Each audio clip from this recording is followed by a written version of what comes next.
bukan karena horornya ya, karena emang karakter itu layer dan kompleks banget.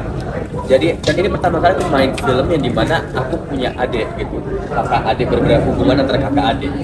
Dan syukur masih sama Yayas, jadi emang kita banyak bicara ya sebelumnya ya, banyak diskusi ini si Sena pengen dibawa gimana, ngeselinnya pengen gimana, alasan-alasan itu karena apa. Karena menurut aku emang setiap karakter pun hanya satu layer doang.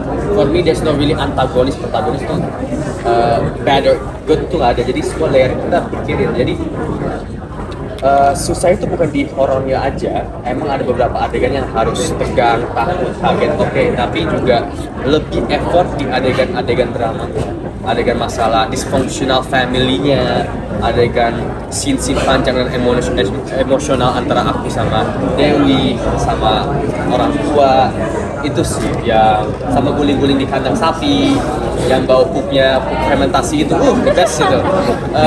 Tapi ya dilakukan emang karena it's a good story.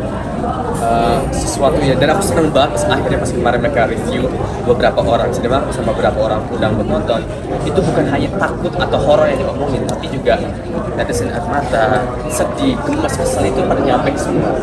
Jadi emang aku sendiri dulu nonton, jadi pengen nonton atau nggak tahu pengen nonton pas premier, tapi dengar itu udah kayak alhamdulillah sih. Sebelumnya kita nggak pernah dapet adik kakak kan, kita selalu dapet karakter yang bisa dibilang love interest mungkin ya mudahnya gitu. Tapi di luar set sebenarnya aku menganggap Brian itu kakak, jadi sebenarnya nggak sulit untuk membayangkan Brian sebagai kakak aku gitu.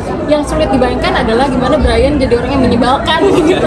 Karena buat orang-orang pasti semuanya tahu Brian kalau lihat dari video atau mungkin ketemu aslinya, ini kan Brian tuh orangnya baik gitu, lovely. Nah di sini gimana ceritanya harus benci sama kakaknya gitu. Tapi Brian sih agak mancing-mancing gitu ya, kamu try, Brian mencoba untuk kayak bikin scenanya tuh vibes-nya terbawa gitu di saat biar aku ada kayak udah pede gitu. Tapi di luar set kita ya udah sebagai teman lagi, ngobrol lagi, bercanda lagi. So kakak adik bukan kakak adik, sibling goals atau enggak, ini gak pengen punya kakak adik seperti ini, soalnya emang itu masalah mereka yang mereka bawa sendiri, bukan hanya masalah aku juga, tapi masalah juga karakter Ian, karakter Bara juga, namanya Bara karakternya, banyak rahasia-rahasianya.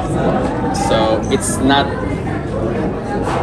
sibling goals, tapi lebih kayak cara membenci satu sama lain itu gimana sekarang. Ada directornya sangat talented, lawan main juga yang sangat mendukung, sama Fonty juga sangat menulis lumayan detail. Jadi emang ini sebelumnya emang kita bikin bareng-bareng Sena ini dulu ngapain ya? Yeah. Kayaknya dia kalau bikin gini seru ya. Kayaknya dia dulu kayak gini, kayaknya dia kayak gini. Pas kayak gini dia sedih nggak? Jadi kayak gitu-gitu sih. Pembahasannya banyak. Pembahasan bukan tentang hanya story ini, tapi kita buat story-story untuk menjadi bekal aku pas mainin Sena. Yayas, ini kan film horor kesekiannya kamu ya, Yas. Ada pengalaman yang berbeda nggak sih, atau ada tantangan berbeda di film ini, Yas? Pengalaman yang berbeda, mungkin kalau yang kayak major banget enggak ya, karena kan genre-nya kebetulan masih sama. Tapi secara cerita bisa dibilang ini, dan the way Inara kasih pendekatan karakternya yang tadi aku udah bilang lumayan berbeda, dan karena kita udah kenal sebelumnya, dan sebenarnya kayak sama Inara aja, sama Brian pernah, sama Brian pernah, even sama Kanagre yang belum pernah, tapi pas ngobrol kita udah punya cara untuk gimana cara kita bisa masuk satu sama lain. Jadi nggak sulit, malah aku penasaran sih, karena Inara punya point of view bentuk orang yang teror tapi berbeda, nggak hanya kayak kaget doang, tapi ada layer-layer lain pada saat dia kaget, apa yang dia rasain. Ngobrol kita. Enggak sih, panjangin kuku ya. Kuku kelingking gitu. Buat berasa apa katanya jametnya gitu. Tapi lebih ke masalah-masalah personal sih. Jadi kita nggak ada karakter siapa aku ambil, no. Karena emang kebentuk karena masa lalu yang kita buat. Jadi bekalnya jadi bentuknya jadi seperti itu. Nara, ini pertama kali kamu bareng sama Umay kolaborasi atau bagaimana di project? Di project, aku sebelumnya udah sering berkolaborasi sama Umay sih, kayak dari Kukira Kau Rumah, Umay direct, aku jadi Astrada. Terus di beberapa project setelahnya aku jadi production designer, Umay jadi director. Terus aku juga pernah aku yang direct, Umay yang main di film pendek aku Langkah Renjana. Dan di sini karena Umay spill dikit orangnya penakut ya, jadi dia produce, aku direct. Kebetulan aku sendiri pemain film horor ya. 3 kali berturut-turut memerankan film horor, terus juga sangat menyukai film horor. Setiap ada film horor baru di Indonesia pasti langsung nonton. Itu dari zaman SMP udah selalu ke bioskop buat nontonin film horor gitu.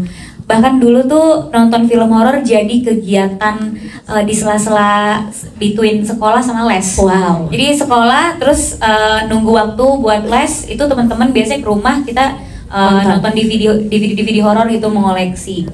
Terus berkembangnya zaman gitu ya, sekarang film horor udah banyak banget disajikan di Indonesia, berbagai macam warna. Dan yang pengen kita sajikan mungkin bisa dibilang warna baru dari film horor kali ya. Oke. Gitu, karena dari pemilihan penulis, sutradara, itu adalah penulis dan sutradara yang baru pertama kali memproduksi film horor dan mempunyai visi misi dan perspektif yang sangat unik. Horor seperti apa yang akan ada di Temurun? Horor seperti apanya mungkin tadi udah bisa kelihatan dari trailer sih. Emang bukan dari beberapa orang yang udah nonton, banyak review yang ngerasa it's very untraditional gitu. Jadi kayak cara horor yang disajikannya sangat fresh. Ini dari review orang-orang ya, dari review teman-teman kami yang sudah menonton. Cara horor yang disajikannya berbeda dari horor-horor kebanyakan di Indonesia, dan memang kalau tadi dilihat dari trailernya, kita tidak ada menggunakan unsur budaya, unsur agama sama sekali di filmnya gitu. Saling mensupport antara aku dan teman-teman yang lainnya yang masih belajar banget, yang masih baru banget di industri ini, dengan kita juga belajar sama senior yang terlibat di dalamnya. Jadi aku bersyukur banget sih bisa melewati semuanya, susahnya, senengnya bareng-bareng di Temurun ini. Dan selesai ya, gaya kamu itu tangan dong buat Inara. She's one of a great talent menurut aku, apalagi tentang horor, bisa dibilang scream queen-nya Indonesia salah satunya. Jadi emang dinamikanya emang quite unique, beda banget sama aku sama adik aku. Karena orang biasa kalau lihat aku sama adik aku sangat dekat. Kalau Sena sama Dewi jaraknya lumayan berasa, lumayan quiet. Sena sendiri punya pemikiran lumayan patriarki juga. Dia punya sangat menutup diri, dan di sini ditunjukkan banget 2 karakter yang sangat berbeda tapi harus terpaksa tinggal di satu rumah. Pertama karena aku selalu beruntung, setiap karakter yang ditawarin dari sinema aku selalu beda dari karakter yang pernah ditawarin ke aku sebelumnya. Kayak waktu series menurut aku itu beda banget sama karakter yang pernah aku dapetin. Begitupun ini, walaupun tetap genre-nya horor. Dan ini udah horor berapa kali, tapi menurut aku pendekatan karakter Dewi cukup beda. Juga Inara sutradara yang benar-benar dari cara komunikasinya, cara ngejelasin cerita dan karakternya masuk cepat di aku gitu. Jangan lupa saksikan film Temurun di bioskop-bioskop kesayangan teman-teman tanggal 30 Mei 2024. Thank you semuanya. Terima kasih semuanya.